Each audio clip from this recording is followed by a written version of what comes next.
সরো ধরো তুমি পলিথিনটা নাও। এটা নিয়ে কি করবো? এটা তো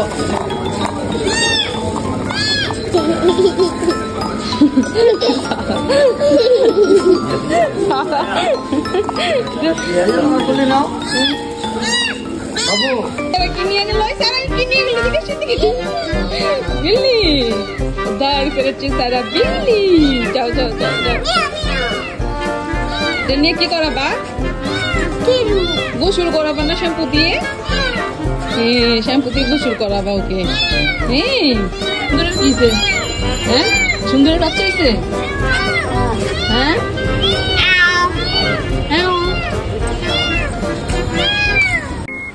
তো বন্ধুরা তোমরা দেখে নিশ্চয়ই বুঝে গেছো যে আমি ওকে কোথা থেকে রেস্কিউ করছি। আর জায়গাটা ছিল খুবই দুর্গন্ধযুক্ত একটা জায়গা, আর ওর শরীরে এত পরিমাণে ময়লা ছিল, ডাস্ট ছিল, মানে আমি ওকে কোনোরকম বন্ধ করে ওকে ধরছি, ধরে পলিথিনে ঢুকাইছি, দেন বাসায় নিয়ে আসছি। বাসায় নিয়ে আসার পর তাড়াতাড়ি ওকে আমি ওয়াশরুমে রেখে পানি গরম করছি, পানি গরম করে নিয়ে আসছি, দেন শ্যাম্পু দিয়ে পানি আর একটু নর্মাল পানি দিয়ে মিশায় তারপর ওকে ওখানে আমি ওয়াশ করতেছিলাম। যতই আমি ঘষাঘষি করতেছিলাম কোনো কাজ ছিল না, এত পরিমাণে ময়লা ছিল। দেন একবার পানি শেষ করে আবার আমি পানি দিছি, আবার শ্যাম্পু দিছি, দিয়ে ভালো করে হাত দিয়ে ঘষে ঠষে ও তারপরে ওর ময়লাগুলো আমি শরীর থেকে উঠাইছি।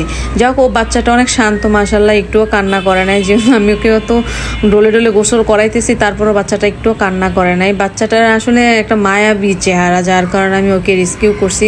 আর ও একা ছিল না, ওর সাথে ওর আরও ভাই বোন ছিল, ওদেরকে তো আর এতজনকে তো আর আমার আনা সম্ভব না। তারপর আমি খুঁজছি বাট আমি পাইনি, আরেকজন নিয়ে গেছে ওর বোনকে। তো আমি গোসল করার পরে একটা কাপড় দিয়ে ওকে পেঁচিয়ে নিলাম, পেঁচিয়ে ওর শরীরের যে আলগার পানি ছিল এগুলো সব আমি মুছে দিলাম। দেখেন ও গোসল করানোর পরে মাশাআল্লাহ কতটা কিউট হয়েছে।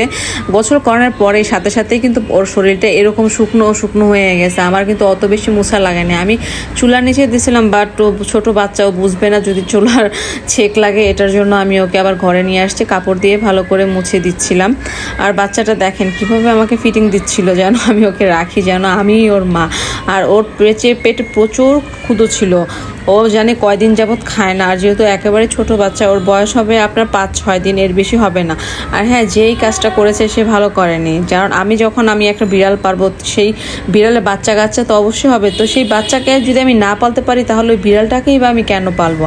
আর ঠিক আছে যদি তার বাচ্চাকে না পালতে পারি, ওর ফেসবুকে অনেক জায়গায় বিভিন্ন ধরনের অ্যাডপ্ট দেওয়া হয়, বিড়ালের বাচ্চা, কুকুরের বাচ্চা, অনেক কিছু অ্যাডপ্ট দেওয়া হয়। তো ওখানে কেন পোস্ট দিয়ে বাচ্চাটাকে অ্যাডপ্ট দিল না? এই বাচ্চাটাকে এটা কার আশায় রেখে গেছে? কে ওকে দেখবে? এই বাচ্চাটা তো এইভাবেই না খেয়ে কষ্ট পেয়ে মারা যেত যদি আমি নিয়ে আসতাম বা অন্য কোনো মানুষ না নিয়ে যেত। এগুলো ঠিক না। যারাই বিড়াল পালবেন সেটা বুঝে পালবেন যে আপনি পারবেন কি না। যদি না পারেন তাহলে পালবেন না, আর যদি পারেন তাহলে পারার মতন করে পালবেন। তো আমি ওকে খাবার দিচ্ছিলাম, দেখেন ও কত করে দুধগুলো খেয়ে নিচ্ছে, মানে ওর পেটে প্রচুর পরিমাণ ক্ষুধা। এত ছোট বাচ্চা কিভাবে ধরে খাচ্ছে দেখছেন?